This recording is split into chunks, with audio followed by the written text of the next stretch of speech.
The room was darkening to his sight. The world was narrowing around him. I glanced about me and saw that the hay and straw were trampled over the floor as if there had been a struggle.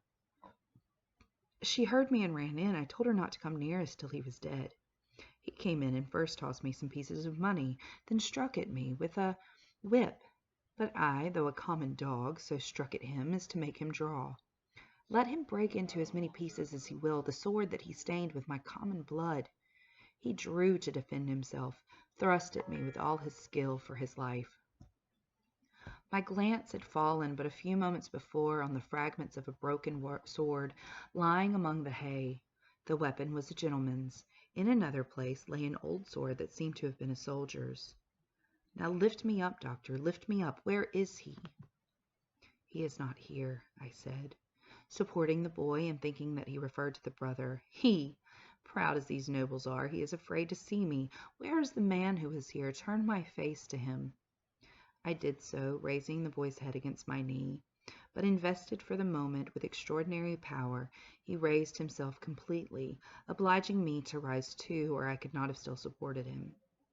"Marquis," said the boy, turned to him with his eyes open wide and his right hand raised. "In the days when all these things are to be answered for, I summon you and yours to the last of your bad race to answer for them. I mark this cross of blood upon you as a sign that I do it. In the days when all these things are to be answered for, I summon your brother, the worst of the bad race, to answer for them separately. I mark this cross of blood upon him as a sign that I do it."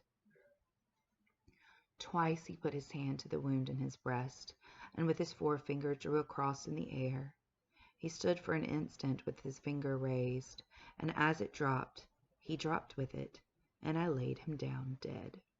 So here we have the boy, the brother of this woman, treated so poorly, murdered by Charles Darnay's brother, and he condemns them. He, in a sense, denounces them long before the revolution ever takes place, long before denouncement means anything.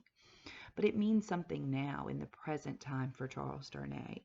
He is of this race. He is the son of the man who murdered this young boy, who murdered this young boy's sister's husband, who in effect murdered their father and raped the sister. And so he denounces them here. Picking up with when I returned. When I returned to the bedside of the young woman, I found her raving in precisely the same manner of continuity. I knew that this might last for many hours and that it would probably end in the silence of a grave. I repeated the medicines I had given her, and I sat at the side of the bed until the night was far advanced. She never abated the piercing quality of her shrieks, never stumbled in the distinctness or the order of her words. They were always my husband, my father, and my brother. 1, 2, 3, 4, 5, 6, 7, 8, 9, 10, 11, 12. Hush. This lasted 26 hours from the time when I first saw her. I had come and gone twice and was again sitting by her when she began to falter. I did what little could be done to assist that opportunity, and by she sank into a lethargy and lay like the dead. It was as if the wind and rain had lulled at last. After a long and fearful storm, I released her arms and called the woman to assist me to compose her figure and the dress she had torn. It was then that I knew her condition to be that of one in whom the first expectations of being a mother have arisen.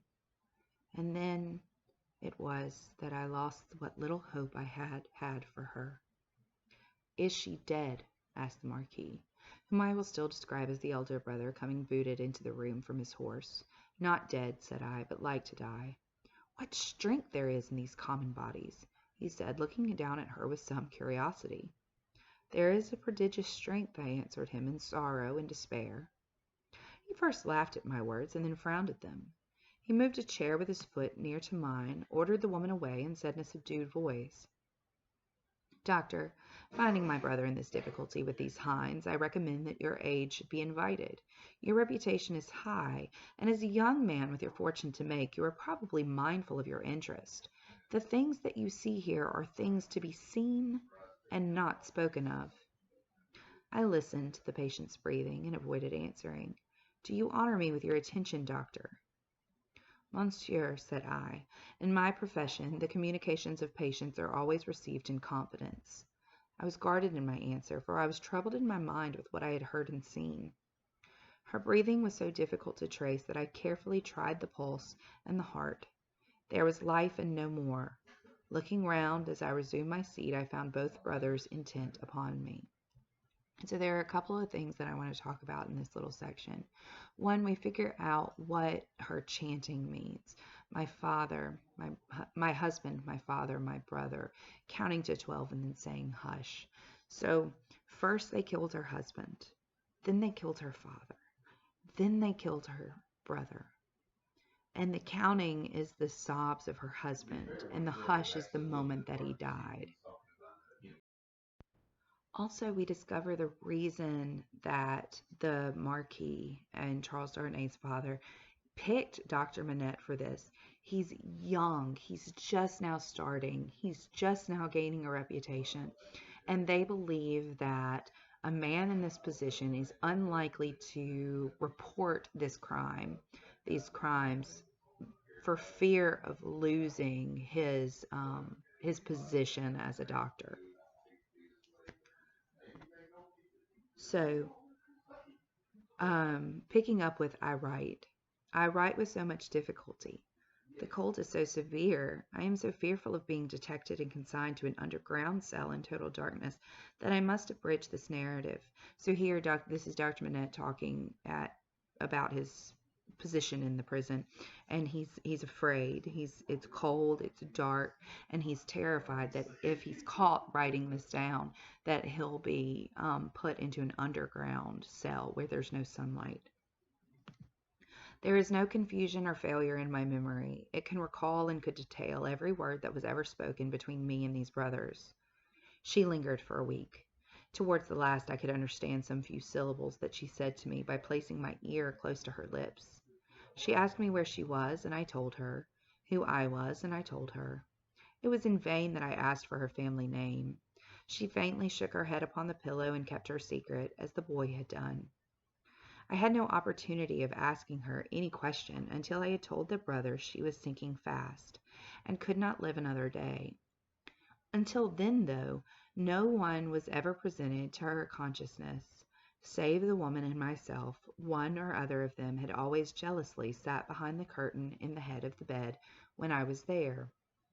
But when it came to that, they seemed careless with communication I might hold with her, as if the thought passed through my mind, I were dying too. I always observed that their pride bitterly resented the younger brothers, as I call him, having crossed swords with a peasant, and that peasant a boy. The only consideration that appeared to affect the mind of either of them was the consideration that this was highly degrading to the family and was ridiculous. As often as I caught the younger brother's eyes, their expression reminded me that he disliked me deeply for knowing what I knew from the boy. He was smoother and more polite to me than the elder, but I saw this. I also saw that I was an encumbrance in the mind of the elder, too.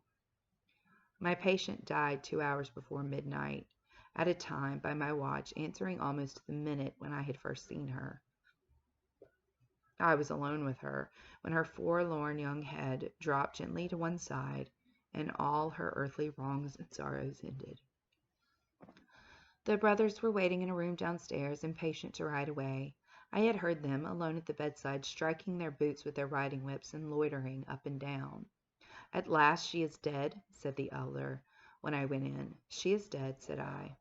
I congratulate you, my brother, were his words as he turned around. He had before offered me money, which I had postponed taking. He now gave me a rouleau of gold. I took it from his hand, but laid it on the table. I had considered the question, and had resolved to accept nothing.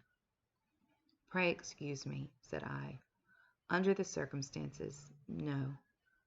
They exchanged looks, but bent their heads to me as I bent mine to them, and we parted without another word on either side.